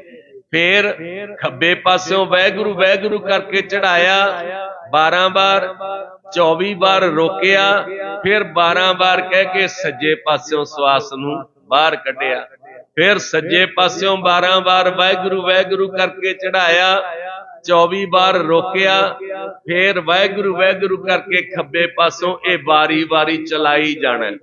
ਤੇ ਧਿਆਨ ਕਿੱਥੇ ਰੱਖਣਾ ਹੈ? ਨੱਕ ਦੀ, ਬੋਲੋ ਜੀ, ਨੱਕ ਦੀ ਇਹ ਬਹੁਤ ਵੱਡਾ ਧਿਆਨ ਹੈ, ਛੋਟਾ ਨਹੀਂ ਹੈ, ਬਹੁਤ ਵੱਡਾ ਧਿਆਨ ਹੈ, ਕਰਾਮਾਤੀ ਧਿਆਨ ਹੈ। ਇਹ ਕਰਾਮਾਤੀ ਧਿਆਨ ਕਹਿੰਦੇ ਅਸੀਂ ਇਹਨੂੰ। ਇੱਥੇ ਧਿਆਨ ਟਿਕਾ ਲਿਆ, ਇਧਰੋਂ ਸਵਾਸ ਗਿਆ, 12 ਵਾਰ ਵਾਹਿਗੁਰੂ ਆਖਿਆ, ਫਿਰ ਇੱਥੇ ਰੋਕ ਲਿਆ, ਅੰਦਰ ਸਵਾਸ ਭਰ ਲਿਆ, 24 ਵਾਰ ਵਾਹਿਗੁਰੂ ਆਖਿਆ, ਫਿਰ ਇਧਰੋਂ ਉਤਾਰ ਦਿੱਤਾ ਤੇ 12 ਵਾਰ ਵਾਹਿਗੁਰੂ ਆਖਿਆ, ਫਿਰ ਇਧਰੋਂ ਚੜਾਇਆ, ਰੋਕਿਆ, ਇਧਰੋਂ ਉਤਾਰਿਆ, ਇਧਰੋਂ ਚੜਾਇਆ, ਰੋਕਿਆ, ਇਧਰੋਂ ਉਤਾਰਿਆ। ਇਹਨੂੰ ਕਹਿੰਦੇ ਨੇ ਪ੍ਰਾਣਾਯਾਮ। ਇਹ ਹੈ ਜੀ ਪ੍ਰਾਣਾਯਾਮ। ਪ੍ਰਾਣਾਯਾਮ ਕਰਨ ਨਾਲ ਹੁੰਦਾ ਕੀ ਹੈ? ਪ੍ਰਾਣਾਯਾਮ ਕਰਦਿਆਂ ਕਰਦਿਆਂ ਤ੍ਰਿਕੁਟੀ ਦਾ ਰਾਹ ਖੁੱਲ ਜਾਂਦਾ ਹੈ। ਜਿੱਥੇ ਅਸੀਂ ਪਹੁੰਚਣਾ ਚਾਹੁੰਦੇ ਆ, ਤ੍ਰਿਕੁਟੀ ਇੱਥੇ ਜਿੱਥੇ ਬੀਬੀਆਂ ਬਿੰਦੀ ਲਾਉਂਦੀਆਂ ਨੇ, ਇੱਥੇ ਪਹੁੰਚਣਾ ਚਾਹੁੰਦੇ ਆ। ਸਾਰੇ ਤਾਲੇ ਖੁੱਲ ਜਾਂਦੇ ਨੇ, ਸਾਰੇ ਚੱਕਰ ਖੁੱਲ ਜਾਂਦੇ ਨੇ ਤੇ ਤ੍ਰਿਕੁਟੀ ਖੁੱਲ ਜਾਂਦੀ ਹੈ। ਇਹ ਜਾਣੀ ਪ੍ਰਮਾਤਮਾ ਦਾ ਘਰੇ ਮਿਲ ਜਾਂਦਾ ਹੈ, ਪ੍ਰਮਾਤਮਾ ਦਾ ਦਰਵਾਜ਼ਾ ਲੱਭ ਜਾਂਦਾ ਹੈ। ਸੋ ਦਰ ਤੇਰਾ ਕਿਹਾ ਸੋ ਘਰ ਕਿਹਾ, ਜਿਤ ਬਹਿ ਸਰਬ ਸਮਾਲੇ ਬਾਜੇ ਤੇਰੇ, ਨਾਦ ਅਨੇਕ ਅਸੰਖਾ। ਇੱਥੇ ਜਾ ਕੇ ਫਿਰ ਨਾਦ ਵੱਜਣ ਲੱਗ ਜਾਂਦਾ ਹੈ, ਪਰਮਾਤਮਾ ਦੀ ਆਵਾਜ਼ ਸੁਣਨ ਲੱਗ ਜਾਂਦੀ ਹੈ, ਅਨਹਦ ਨਾਦ ਸੁਣਨ ਲੱਗ ਜਾਂਦਾ ਹੈ। ਜਦੋਂ ਕੁੰਭਕ ਰੇਚਕ ਪੂਰਕ ਹੋਣ ਲੱਗ ਜਾਵੇ। ਗੱਲ ਥੋੜੀ ਜਿਹੀ ਪਕੜ ਵਿੱਚ ਆਈ, ਥੋੜੀ ਜੀ, ਕਿਉਂਕਿ ਆਪਾਂ ਕਦੇ ਕੀਤਾ ਨਹੀਂ, ਇਸ ਲਈ ਆਪਾਂ ਨੂੰ ਇਹਦਾ ਪਤਾ ਕੋਈ ਨਹੀਂਗਾ। ਜਿਹੜੇ ਪ੍ਰਾਣਾਯਾਮੀ ਨੇ ਉਹ ਕਰਦੇ ਨੇ।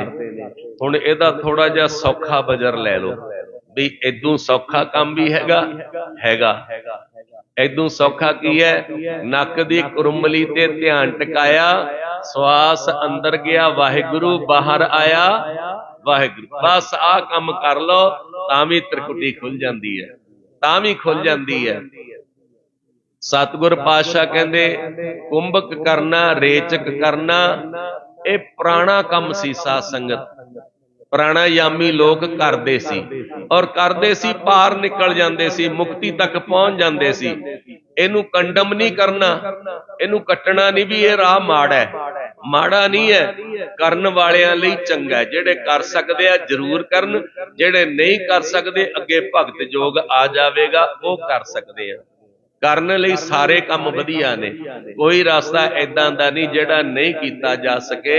ਸੱਚੇ ਪਾਤਸ਼ਾਹ ਕਹਿੰਦੇ ਪ੍ਰਾਣਾਯਾਮ ਕਰਨਾ ਹੈ। ਰੇਚਕ ਯਾਮ ਕੋ ਨਾਮ ਕਹੀਜੈ, ਸਨੈ ਸਨੈ ਜੋ ਛੋਡਨ ਕੀਜੈ, ਤੈਸੇ ਹੀ ਬਾएं ਤੇ ਦਾएं, ਦਾएं ਤੇ ਬਾएं ਸੋ ਚੜਾਏ। ਸੱਜਿਓਂ ਖੱਬੇ, ਖੱਬਿਓਂ ਸੱਜੇ ਥੋੜੀ ਦੇਰ ਠਹਿਰਾਇਆ, ਫਿਰ ਸੱਜਿਓਂ ਖੱਬੇ, ਖੱਬਿਓਂ ਸੱਜੇ ਕੀਤਾ ਹੈ ਸਵਾਸ ਨੂੰ। ਖੁੱਲ੍ਹੈ ਰਾਹੇ ਤ੍ਰਿਕੁਟੀ ਸਟਾਰਾ, ਇਸ ਤਰ੍ਹਾਂ ਕਰਦਿਆਂ ਕਰਦਿਆਂ ਤ੍ਰਿਕੁਟੀ ਦਾ ਰਾਹ ਖੁੱਲ ਜਾਂਦਾ ਹੈ। ਠਹਿਰੇ ਪ੍ਰਾਣ ਜੇ 10ਵੇਂ ਦੁਆਰਾ, ਪ੍ਰਾਣ 10ਵੇਂ ਦੁਆਰ 'ਚ ਜਾ ਕੇ ਟਿਕ ਜਾਂਦੇ ਨੇ, ਟਿਕਾਓ ਆ ਜਾਂਦਾ ਹੈ, ਮਨ ਟਿਕ ਜਾਂਦਾ ਹੈ, ਮਨ ਠਹਿਰ ਜਾਂਦਾ ਹੈ। 10ਵੇਂ ਦੁਆਰ ਦਾ ਦਰਵਾਜ਼ਾ ਖੁੱਲ ਜਾਂਦਾ ਹੈ। 10ਮ ਦੁਆਰਾ ਅਗਮ ਅਪਾਰਾ, ਪਰਮ ਪੁਰਖ ਕੀ ਘਾਟੀ, ਪਰਮਾਤਮਾ ਨੂੰ ਮਿਲਣ ਦਾ ਰਾਹ ਮਿਲ ਜਾਂਦਾ ਹੈ। ਤਬੈ ਅਨਾਹਦ ਕੀ ਧੁਨ ਖੁੱਲ ਹੈ, ਫਿਰ ਅਨਾਹਦ ਵੱਜਣ ਲੱਗ ਜਾਂਦਾ ਹੈ। ਦਰਸ਼ਨ ਪਰਮ ਜੋਤ ਕੋ ਮਿਲ ਹੈ, ਔਰ ਇੱਥੇ ਆ ਕੇ ਪਰਮ ਜੋਤ, ਜਿਹਨੂੰ ਕਹਿੰਦੇ ਨਾ ਸਭ ਮੈਂ ਜੋਤ ਜੋਤ ਹੈ ਸੋਏ, ਉਸ ਜੋਤ ਦੇ ਦੀਦਾਰ ਹੋਣ ਲੱਗ ਜਾਂਦੇ ਹਨ। ਝਿਲ ਮਿਲ ਕਾਰ ਮਹਾਨ ਪ੍ਰਕਾਸ਼ਾ, ਮਹਾਨ ਪ੍ਰਕਾਸ਼ ਫੈਲ ਜਾਂਦਾ ਹੈ, ਅੰਦਰ ਪ੍ਰਕਾਸ਼ ਹੀ ਪ੍ਰਕਾਸ਼ ਹੋ ਜਾਂਦਾ ਹੈ। ਕਹਿ ਬਿਖ ਹੈ ਵਸੇਖ ਸੁਖ ਰਾਸਾ, ਸੁਖ ਮਿਲਣ ਲੱਗ ਜਾਂਦਾ ਹੈ। ਧਿਆਨ ਟਿਕ ਗਿਆ ਨਾ ਤੇ ਸੁਖ ਦੀ ਪ੍ਰਾਪਤੀ ਹੋ ਜਾਂਦੀ ਹੈ। ਦੋਹਰਾ ਜਿਉਂ ਜਿਉਂ ਧਰਹਿ ਧਿਆਨ ਕੋ, ਤਿਉਂ ਤਿਉਂ ਧੁਨ ਵੱਧ ਜਾਏ। ਜਿਉਂ ਜਿਉਂ ਧਿਆਨ ਟਿਕਣ ਲੱਗਿਆ, ਤਿਉਂ ਤਿਉਂ ਅਨਾਹਦ ਦੀ ਧੁਨ ਵੱਡੀ ਹੋਣ ਲੱਗੀ। ਇੰਨੀ ਅਨਾਹਦ ਦੀ ਧੁਨ ਵੱਡੀ ਹੋ ਜਾਂਦੀ ਹੈ ਕਿ ਕੰਨ ਫਟਣ ਵਾਲੇ ਹੋ ਜਾਂਦੇ ਨੇ, ਇੰਨਾ ਅਨਾਹਦ ਸੁਣਨ ਲੱਗ ਜਾਂਦਾ ਹੈ। ਜਿਉਂ ਜਿਉਂ ਧਿਆਨ ਧਰੀਦਾ, ਤਿਉਂ ਤਿਉਂ ਅੰਦਰੋਂ ਅਨਾਹਦ ਦੀ ਆਵਾਜ਼ ਆਉਣ ਲੱਗਦੀ ਹੈ। ਅਸ਼ਟ ਅੰਗ ਹੈ ਜੋਗ ਕਾ, ਧਿਆਨ ਧਰਤ ਸੁਖ ਪਾਏ। 6ਵਾਂ ਯੋਗ ਦਾ ਅਗਲਾ ਅੰਗ ਹੈ ਜੀ ਧਿਆਨ। ਧਿਆਨ ਇੱਕ ਜਗ੍ਹਾ ਤੇ ਰੱਖਣਾ। ਕਿੱਥੇ ਰੱਖਣਾ ਹੈ? ਨੱਕ ਦੀ ਕੁਰਮਲੀ ਤੇ। ਕਿੱਥੇ ਰੱਖਣਾ ਜੀ ਧਿਆਨ? ਨੱਕ ਦੀ, ਬਸ ਇੱਕ ਜਗ੍ਹਾ ਤੇ ਟਿਕਾ ਲਓ। ਨੱਕ ਦੀ ਕੁਰਮਲੀ ਤੇ ਧਿਆਨ ਟਿਕਾਇਆ ਤੇ ਆਪਣੇ ਆਪ ਕੰਮ ਸ਼ੁਰੂ ਹੋ ਜਾਂਦਾ ਹੈ। ਚੌਪਈ ਦੁਐ ਪ੍ਰਕਾਰ ਕੋ ਲਖਿਓ ਸੋ ਧਿਆਨਾ, ਬਾਹੇ ਕਾ ਅਤਰੀਕ ਬਖਾਨਾ। ਦੋ ਪ੍ਰਕਾਰ ਦੇ ਧਿਆਨ ਨੇ, ਇੱਕ ਬਾਹਰੀ ਧਿਆਨ, ਇੱਕ ਅੰਤਰੀਵ ਧਿਆਨ। ਧਿਆਨ ਵੀ ਦੋ ਤਰ੍ਹਾਂ ਦੇ ਨੇ, ਇੱਕ ਬਾਹਰੀ ਧਿਆਨ, ਇੱਕ ਅੰਤਰੀਵ ਅੰਦਰਲਾ ਧਿਆਨ ਹੈ। ਵਿਸ਼ਨ ਚਤੁਰਭੁਜ ਕੋ ਜੋ ਧਿਆਨਾ, ਸੋ ਬਾਹਰ ਕਾ ਜਾਨ ਸੁਜਾਨਾ। ਜਿਹੜੇ ਲੋਕ ਕਿਸੇ ਮੂਰਤ ਦਾ ਧਿਆਨ ਕਰਦੇ ਨੇ ਉਹ ਬਾਹਰੀ ਧਿਆਨ ਹੈ, ਬਾਹਰੀ ਧਿਆਨ ਹੈ। ਔਰ ਜਿਹੜੇ ਲੋਕ ਸ਼ਬਦ ਦਾ ਧਿਆਨ ਕਰਦੇ ਨੇ ਉਹ ਅੰਤਰੀਵ ਧਿਆਨ ਹੈ। ਗੁਰ ਕੇ ਸ਼ਬਦ ਵਿਖੈ ਜੋ ਜੋਰਾ, ਨਾਭੀ ਹਿਰਦੈ ਕੇ ਨਾਸਾ ਓਰਾ। ਗੁਰੂ ਦੇ ਸ਼ਬਦ ਨੂੰ ਨਾਲ ਲਿਆ, ਨਾਸਕਾ ਤੇ ਧਿਆਨ ਟਿਕਾਇਆ ਔਰ ਹੌਲੀ ਹੌਲੀ ਸਵਾਸਾਂ ਨੂੰ ਦੇਖਦੇ ਦੇਖਦੇ ਵਾਹਿਗੁਰੂ ਕਰਦੇ ਕਰਦੇ ਧਿਆਨ ਆਪਣੇ ਘਰ ਪਹੁੰਚ ਜਾਂਦਾ ਹੈ। ਕੈ ਭੂ ਕੇ ਕੈ ਦਸਵੇਂ ਦੁਆਰਾ, ਧਰੈ ਅਨਾਹਦ ਧੁਨ ਕੇ ਧਾਰਾ। ਅਨਾਹਤ ਦੀ ਧੁਨ ਵਿੱਚ ਧਿਆਨ ਟਿਕ ਜਾਵੇ, ਚਾਹੇ ਤ੍ਰਿਕੁਟੀ ਤੇ, ਚਾਹੇ 10ਵੇਂ ਦੁਆਰ, ਚਾਹੇ ਨਾਭੀ ਤੇ ਚਾਹੇ ਨੱਕ ਦੀ ਕੁਰਮਲੀ ਤੇ। ਦੇਖੋ ਚਾਰ ਧਿਆਨ ਦੱਸਦੇ ਸਤਿਗੁਰਾਂ ਨੇ। ਕਹਿੰਦੇ ਜਾਂ ਤਾਂ ਨਾਭੀ ਤੇ ਧਿਆਨ ਟਿਕ ਜਾਵੇ, ਨਾਭ ਕਮਲ ਖੁੱਲ ਜਾਵੇ, ਜਾਂ ਹਿਰਦੇ ਤੇ ਧਿਆਨ ਟਿਕ ਜਾਵੇ, ਜਾਂ ਨੱਕ ਦੀ ਕੁਰਮਲੀ ਤੇ ਧਿਆਨ ਟਿਕ ਜਾਵੇ, ਜਾਂ ਤ੍ਰਿਕੁਟੀ ਤੇ ਧਿਆਨ ਟਿਕ ਜਾਵੇ। 10ਵੇਂ ਦੁਆਰ 'ਚ ਵੀ ਧਿਆਨ ਟਿਕਾਇਆ ਜਾ ਸਕਦਾ ਹੈ, ਪਰ ਧਿਆਨ ਕਰਨਾ ਪਊਗਾ। ਧਿਆਨ ਤੋਂ ਬਿਨਾ ਬਣਨਾ ਕੁਛ ਨਹੀਂ। ਪੰਚਾਂ ਕਾ ਗੁਰ ਏਕ ਧਿਆਨ, ਪੰਚਾਂ ਕਾ ਗੁਰ ਏਕ ਧਿਆਨ ਤੋਂ ਬਿਨਾ ਕੁਛ ਨਹੀਂ ਬਣਨਾ। ਧਿਆਨ ਕਰਨਾ ਹੀ ਪਵੇਗਾ। ਜਬੈ ਅਨਾਦ ਧੁਨ ਖੁੱਲ ਜਾਵੇ, ਕਿਦੋਂ ਜੋਤ ਕੋ ਧਿਆਨ ਲਗਾਵੇ। ਫੇਰ ਜਦੋਂ ਅਨਾਹਦ ਖੁੱਲ ਗਿਆ, ਫਿਰ ਜਿਹੜੀ ਜੋਤ ਦਿਖਾਈ ਦਿੰਦੀ ਹੈ ਨਾ, ਬਿਨ ਦੀਵਾ ਬਿਨ ਬਾਤੀ, ਦੀਵਾ ਵੀ ਕੋਈ ਨਹੀਂ, ਬੱਤੀ ਵੀ ਕੋਈ ਨਹੀਂ, ਤੇਲ ਵੀ ਕੋਈ ਨਹੀਂ, ਇੱਕ ਲਾਟ ਦਿਖਾਈ ਦਿੰਦੀ ਹੈ, ਉਹਦੇ ਵਿੱਚ ਆਪਣਾ ਧਿਆਨ ਪੱਕਾ ਕਰ ਦੇਣਾ ਹੈ। ਇਹ ਅਤਰੀਕ ਮਨ ਮੈਂ ਪਹਿਚਾਨੇ, ਸਪਤਮ ਅੰਗ ਧਾਰਨਾ ਮਾਨੇ। ਫੇਰ ਧਾਰਨਾ, 7ਵਾਂ ਅੰਗ ਆ ਗਿਆ ਜੀ ਯੋਗ ਦਾ ਧਾਰਨਾ। 8 ਯੋਗ ਦਾ 7ਵਾਂ ਅੰਗ ਹੈ ਧਾਰਨਾ, ਉਹ ਸਰਵਣ ਕਰਦੇ ਹਾਂ। ਤਹਿ ਬਰਤ ਬੰਦ ਸਕਲਪ ਉਠਾਵਨ, ਤਹਿ ਤੇ ਪੁਨ ਪੁਨ ਮਨੈ ਹਟਾਵਨ। ਮਨ ਦੇ ਵਿੱਚ ਸੰਕਲਪ ਵਿਕਲਪ ਵਿਚਾਰ ਉੱਠਦੇ ਨੇ, ਉਹਨਾਂ ਨੂੰ ਰੋਕਿਆ ਤੇ ਧਿਆਨ ਇੱਕ ਜਗ੍ਹਾ ਟਿਕਾ ਲਿਆ। ਫੇਰ ਕੋਈ ਖਿਆਲ ਆਇਆ, ਫੇਰ ਰੋਕਿਆ, ਫੇਰ ਮਨ ਨੂੰ ਉਸੇ ਟਿਕਾਣੇ ਤੇ ਲੈ ਆਂਦਾ ਨੱਕ ਦੀ ਕੁਰਮਲੀ ਤੇ। ਫਿਰ 2-4 ਸਵਾਸ ਦੇਖੇ, 2-4 ਵਾਰ ਵਾਹਿਗੁਰੂ ਕਿਹਾ, ਫਿਰ ਮਨ ਕਿਤੇ ਚਲਿਆ ਗਿਆ, ਫਿਰ ਰੋਕਿਆ, ਫਿਰ ਲੈ ਆਂਦਾ। ਇਹਨੂੰ ਧਾਰਨਾ ਕਹਿੰਦੇ ਹਨ। ਧਿਆਨ ਵਿਖੈ ਜੋਰੈ ਠਹਿਰਾਵੈ, ਜਹੀ ਧਾਰਨਾ ਨਾਮ ਕਹਾਵੈ। ਜਬ ਮਨ ਠਹਿਰੇ ਹੋਏ ਅਡੋਲਾ, ਤੈ ਕੋ ਨਾਮ ਸਮਾਦ ਅਡੋਲਾ। ਜੇ ਮਨ ਤ੍ਰਿਕੁਟੀ ਤੇ ਜਾਂ ਨਾਸਕਾ ਦੀ ਕੁਰਮਲੀ ਤੇ 1 ਮਿੰਟ ਟਿਕਣ ਲੱਗ ਗਿਆ ਤੇ ਸਮਝ ਲਓ ਸਮਾਧੀ ਦੀ ਅਵਸਥਾ ਆ ਗਈ। ਇੱਕ ਵਾਰੀ ਆਖੋ ਸਤਨਾਮ ਸ੍ਰੀ ਵਾਹਿਗੁਰੂ। ਸਾਰਿਆਂ ਦੀ ਸਮਾਧੀ ਲੱਗ ਜਾਣੀ ਚਾਹੀਦੀ ਹੈ। ਕਿਵੇਂ ਲੱਗੂਗੀ? ਧਿਆਨ ਟਿਕਾ ਕੇ। ਧਿਆਨ ਟਿਕਾਇਆ, ਬਸ ਬੈਠੇ ਰਹੇ, ਦੇਖਦੇ ਰਹੇ ਆਉਂਦੇ ਜਾਂਦੇ ਸਵਾਸਾਂ ਨੂੰ। ਇੱਕ ਪਾਸੇ ਜਾਂ 2 ਪਾਸੇ ਵਾਹਿਗੁਰੂ ਗਿਆ ਤੇ ਵਾਹਿਗੁਰੂ ਆਇਆ, ਨਾਲ ਵਾਹਿਗੁਰੂ ਕਰ ਲਿਆ, ਸ਼ਬਦ ਜੋੜ ਲਿਆ। ਹੁਣ ਜਿਹੜਾ ਮੈਡੀਟੇਸ਼ਨ ਹੈ ਨਾ, ਇੱਥੋਂ ਸ਼ੁਰੂ ਹੁੰਦੀ ਹੈ। ਮੈਡੀਟੇਸ਼ਨ ਸਵਾਸਾਂ ਤੋਂ ਸ਼ੁਰੂ ਹੁੰਦੀ ਹੈ। ਆਉਂਦੇ ਜਾਂਦੇ ਸਵਾਸਾਂ ਨੂੰ ਤੱਕਿਆ ਤੇ ਤੱਕਦਿਆਂ ਤੱਕਦਿਆਂ ਸਮਾਧੀ ਵਿੱਚ ਚਲਿਆ ਜਾਂਦਾ ਹੈ। ਸਮਾਧ ਅਵਸਥਾ ਆ ਜਾਂਦੀ ਹੈ ਦੇਖਦਿਆਂ ਦੇਖਦਿਆਂ। ਇਹ 3 ਅੰਗ ਧਿਆਨ, ਧਾਰਨਾ ਤੇ ਸਮਾਧੀ ਆਤਮਾ ਦੇ ਨੇ। 3 ਅੰਗ ਆਤਮਾ ਦੀ ਸ਼ੁੱਧਤਾ ਵਾਸਤੇ, ਆਤਮਾ ਨੂੰ ਪਰਮ ਆਤਮਾ ਵਿੱਚ ਮਿਲਾਉਣ ਵਾਸਤੇ। ਧਿਆਨ ਕੀਤਾ, ਧਾਰਨਾ ਕੀਤੀ। ਧਾਰਨਾ ਕੀ ਕੀਤੀ? ਮਨ ਨੂੰ ਰੋਕਿਆ, ਵਾਪਸ ਲਿਆਂਦਾ। ਫੇਰ ਮਨ ਕਿਤੇ ਚਲਿਆ ਗਿਆ, ਫੇਰ ਨੱਕ ਦੀ ਕੁਰਮਲੀ ਤੇ ਲਿਆਂਦਾ, ਫੇਰ ਕਿਤੇ ਚਲਿਆ ਗਿਆ, ਫੇਰ ਇੱਥੇ ਲਿਆਂਦਾ। ਖਿਆਲਾਂ ਨੂੰ ਰੋਕਿਆ ਤੇ ਮਨ ਨੂੰ ਟਿਕਾਇਆ ਤੇ ਸਮਾਧੀ ਲੱਗ ਜਾਂਦੀ ਹੈ। ਸੋ ਸਮਾਧ ਹੈ ਉਭੈ ਪ੍ਰਕਾਰੀ, ਨਿਰਵਿਕਲਪ ਸੰਕਲਪ ਚਾਰੀ। ਸਮਾਧੀ ਵੀ ਦੋ ਪ੍ਰਕਾਰ ਦੀ ਹੈ ਜੀ, ਸਾਰੀਆਂ ਸਮਝਣ ਵਾਲੀਆਂ ਗੱਲਾਂ ਨੇ ਇਹ। ਸਮਾਧੀ ਦੋ ਪ੍ਰਕਾਰ ਦੀ ਹੈ। ਲੱਗੀ ਕਦੇ ਕਿਸੇ ਦੀ ਸਮਾਧੀ? ਲੱਗੀ ਕਦੇ ਕਿਸੇ ਦੀ? ਨਹੀਂ, ਕਿਸੇ ਦੀ ਵੀ ਨਹੀਂ ਲੱਗੀ, ਕਦੇ ਵੀ ਨਹੀਂ ਲੱਗੀ। ਸਮਾਧੀ ਦੋ ਪ੍ਰਕਾਰ ਦੀ, ਇੱਕ ਸਾਵਿਕਲਪ, ਇੱਕ ਨਿਰਵਿਕਲਪ ਸਮਾਧੀ। ਸਾਵਿਕਲਪ ਸਮਾਧੀ ਉਹ ਹੈ ਜਿਹ 'ਚ ਵਿਚਾਰ ਚੱਲਦੇ ਰਹਿੰਦੇ ਨੇ, ਪਤਾ ਲੱਗਦਾ ਰਹਿੰਦਾ ਵਿਚਾਰਾਂ ਦਾ।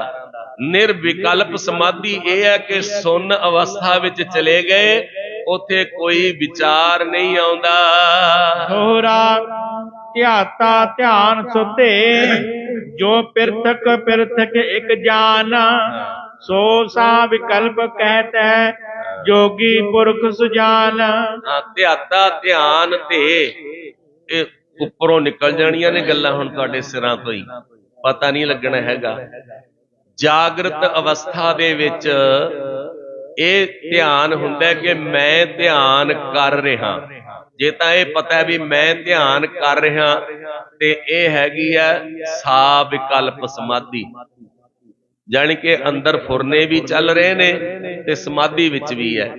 ਜਦੋਂ ਇਹ ਨਾ ਪਤਾ ਲੱਗੇ, ਧਿਆਨ ਤੇ ਧਿਆਨੀ ਇੱਕੋ ਹੀ ਹੋ ਜਵੇ, ਜੁੜ ਜਾਵੇ ਇੱਕ ਦੂਜੇ ਨਾਲ, ਫੇਰ ਨਿਰਵਿਕਲਪ ਸਮਾਧ ਹੋ ਜਾਂਦੀ ਹੈ। ਚੌਪਈ ਆਪ ਭਿੰਨ ਲੈ ਭਿੰਨ ਧਿਆਨਾ, ਤੇ ਸਭ ਬ੍ਰਹਮ ਰੂਪ ਕਰ ਜਾਣਾ।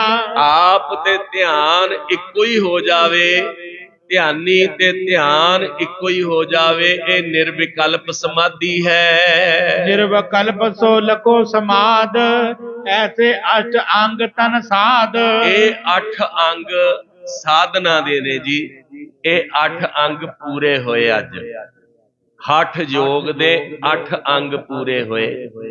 ਹੁਣ ਜਰਾ ਥੋੜਾ ਜਿਹਾ ਰਿਪੀਟ ਕਰਕੇ 2 ਮਿੰਟ ਜੀ ਆਪਾਂ ਇੱਥੇ ਦੁਬਾਰਾ ਆ ਜਾਂਦੇ ਆ। ਸੁਣੋ, ਸਭ ਤੋਂ ਪਹਿਲਾ ਸੀਗਾ ਯਮ। ਸਭ ਤੋਂ ਪਹਿਲਾਂ ਕੀ ਸੀਗਾ ਜੀ? ਯਮ ਦਾ ਅਰਥ ਵੀ ਦੱਸਿਆ ਸੀ ਨਿਯਮ। ਯਮ ਦਾ ਅਰਥ ਕੀ ਹੈ? ਨਿਯਮ। ਕਿਹੜੇ ਕਿਹੜੇ ਨਿਯਮ ਅਪਣਾਉਣੇ ਨੇ ਜੀ? ਚਲੋ, ਪਹਿਲੇ ਨੰਬਰ ਤੇ ਹਿੰਸਾ ਨਹੀਂ ਕਰਨੀ, ਇਹ ਨਿਯਮ ਅਪਣਾਉਣਾ। ਸਿੱਖ ਹੋਵੇ ਤੇ ਕਤਲ ਕਰੇ ਤੇ ਫੇਰ ਗੁਟਕਾ ਲੈ ਕੇ ਪਾਠ ਕਰੇ। ਸਿੱਖ ਹੋਵੇ ਜੀਵ ਹੱਤਿਆ ਕਰੇ, ਫਿਰ ਗੁਟਕਾ ਲੈ ਕੇ ਪਾਠ ਕਰੇ, ਪ੍ਰਵਾਨ ਹੋ ਜਾਊਗਾ? ਨਹੀਂ ਹੁੰਦਾ। ਹਿੰਸਾ ਨਹੀਂ ਕਰਨੀ, ਝਗੜਾ ਨਹੀਂ ਕਰਨਾ, ਪਹਿਲੇ ਨੰਬਰ ਤੇ ਆ ਗਿਆ। ਯਮ ਦੇ ਵਿੱਚ ਪਹਿਲਾ ਹਿੰਸਾ ਨਹੀਂ ਕਰਨੀ, ਫਿਰ ਸੱਚ ਬੋਲਣਾ। ਸਿੱਖ ਦਾ ਕੀ ਕੰਮ ਹੈ? ਸੱਚ ਬੋਲਣਾ। ਠੀਕ ਹੈ ਜੀ। ਸਿੱਖ ਹੋਵੇ, ਹਿੰਦੂ ਹੋਵੇ, ਈਸਾਈ ਹੋਵੇ, ਪਾਰਸੀ ਹੋਵੇ, ਜੈਨੀ ਹੋਵੇ, ਬੋਧੀ ਹੋਵੇ, ਸੱਚ ਬੋਲਣਾ ਹੀ ਪਊਗਾ ਜੇ ਧਰਮ ਦੇ ਵਿੱਚ ਆਉਣਾ। ਨਹੀਂ ਤਾਂ ਅਸੀਂ ਧਰਮੀ ਨਹੀਂ ਹੈਗੇ। ਐਵੇਂ ਕਹਾਈ ਜਾਈਏ, ਕੱਪੜੇ ਪਾਈ ਜਾਈਏ, ਗੱਲ ਵੱਖਰੀ ਹੈ। ਜੇ ਝੂਠੇ ਬੋਲਦੇ ਹੋਈਏ ਤੇ ਫਿਰ ਧਰਮੀ ਨਾ ਹੋਏ। ਦੂਜਾ ਗੁਣ ਕੀ ਹੋਣਾ ਚਾਹੀਦਾ ਹੈ? ਸੱਚ ਬੋਲਣਾ। ਤੀਸਰਾ, ਚੋਰੀ ਨਹੀਂ ਕਰਨੀ। ਤੀਸਰਾ ਕੀ ਹੈ? ਚੋਰੀ ਨਹੀਂ ਕਰਨੀ। ਇਹ ਆਪਣੇ ਕੋਲ ਚੀਜ਼ਾਂ ਹੋਣੀਆਂ ਚਾਹੀਦੀਆਂ ਨੇ, ਗੁਣ ਹੋਣੇ ਚਾਹੀਦੇ ਨੇ ਵੀ ਅਸੀਂ ਚੋਰੀ ਨਹੀਂ ਕਰਨੀ।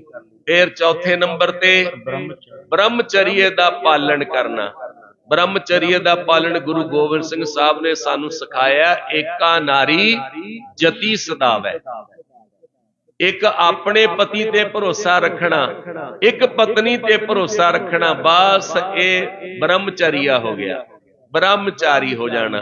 ਫਿਰ ਪੰਜਵਾਂ ਧੀਰਜ ਰੱਖਣਾ। ਧੀਰਜ ਰੱਖਣਾ, ਜਿੰਨੀ ਵਸਤੂ ਮਿਲ ਗਈ ਬਹੁਤ ਹੈ, ਸੰਤੋਖੀ ਰਹਿਣਾ, ਧੀਰਜ ਨਾਲ ਕੰਮ ਕਰਨਾ। ਫਿਰ ਖਿਮਾ ਕਰਨੀ, ਮਾਫ ਕਰ ਦੇਣਾ। ਇਹ ਯਮ ਦੇ ਨਿਯਮ ਨੇ, ਚੇਤੇ ਰੱਖਣੇ ਨੇ। ਖਿਮਾ ਕਰ ਦੇਣੀ, ਮਾਫ ਕਰ ਦੇਣਾ। ਤੁਸੀਂ ਇੱਕ ਵਾਰੀ ਮਾਫ ਕਰਕੇ ਦੇਖੋ, ਤੁਹਾਨੂੰ ਕਿੰਨਾ ਸਕੂਨ ਮਿਲੂਗਾ। ਤੁਹਾਨੂੰ ਬੜਾ ਸਕੂਨ ਮਿਲੂਗਾ। ਕਿਸੇ ਆਪਣੀ ਨੂੰਹ ਦੀ ਗਲਤੀ ਨੂੰ ਮਾਫ ਕਰਕੇ ਦੇਖਿਓ, माफ करके देखो, अपने पुत्र दी गलती नू माफ करके देखो, अंदर सुख पैदा होवेगा। ਸਪਤਮ ਦੁਖੀ ਨਾ ਦੇਖੇ। फिर किसी नू दुखी नहीं देखना, सतमा निजम है। जिन्हों दुखी देखिया कोशिश करो कि ओदा दुख दूर करिए, ये सतमा। फिर 8वें नंबर ते आ जाओ। 8वें नंबर ते किसी भुखे नू भोजन करा दिओ। भुखे नू भोजन करा दिओ, नंगे पैरां विच जुत्ती पवा दिओ, नंगे नू कपड़ा दे दिओ। पैसा नहीं है किसी नू जरूरी है तां ओनू धन दा भी दान कीता जा सकदा है। ये 8वां नियम हो गया जी। 9वें ते आहार जेड़ा करना है, एक भाग खाली रखना, 3 हिस्से भोजन करना। आ जाओ जी 10वां हिस्सा। फिर इशनान करना, घट्टो घट एक टाइम नहीं होवे तां 2 टाइम इशनान करना, अपने आप नू सुचम रखना। ये सी यम दे 10। फिर आ जाओ नेम। नेम दे 10 किहड़े किहड़े ने जी? पहले नंबर ते तप करना। हुण आपां तप किवें करांगे? संगत तप किवें करूगी? झाड़ू ला के। गुरुद्वारे आए, सारे हाल विच झाड़ू लाया, सारियां चदरां झाड़ियां, दरवाजे साफ कीते, खिड़कियां साफ कीतियां। ये है जी सेवा। सेवा दा अर्थ है तप। सेवा तपां सिर तप सार। तपां दा भी महा तप है सेवा करनी। एक नंबर ते सेवा रख लो या तप रख लवो। दूजे नंबर ते संतोखी रहना। जिन्ना कुछ मिल गया ओना बहुत है, जो परमात्मा ने दिता बहुत। तीजे नंबर ते बुद्ध, शरदा रखनी, परमात्मा ते भरोसा रखना। परमात्मा तो बिना किसे ते भरोसा नहीं करना। जो कुछ देना है इसे ने देना है, भरोसा रखना परमात्मा ते, शरदा रखनी। फिर अगला अंग आ गया जी दा दान करना। जिन्ना भी कर सकते हैं, जेड़ी भी वस्तु दा कर सकते हैं, जिस तरह भी कर सकते हैं, दान मन करके करियो, लड़के ना दान करियो, गुस्से नाल दान लगना नहींगा। अंदरों मन करे भी दान करना है, फिर दान करो। फिर 5वां आ गया जी पूजा करनी। गुरु ग्रंथ साहब महाराज की पूजा करनी है, चौर करो आके, चौर करो। पर एक गल सुन लो, संगत सारी बैठी है, बीबियां तां निर्लेप ने, इन्हां नूं नहीं कहंदा। आ वीरां विच हो सकदा कोई दारू पीण वाला भी होवे, बई दारू पी के आया ते चौर करन लग गया। गलत है, प्रवान नहीं है। मूंह च जर्दा लग्या होया ते चौर करन लग गया, फिर सजा मिलूगी ना। बिल्कुल निर्मल अवस्था करके सुचम दे नाल पूजा करनी। सुचम दे नाल चौर साफ करना पूजा है, रुमाले साफ करने पूजा है, रुमाले बदलने पूजा है, धूफ देनी पूजा है।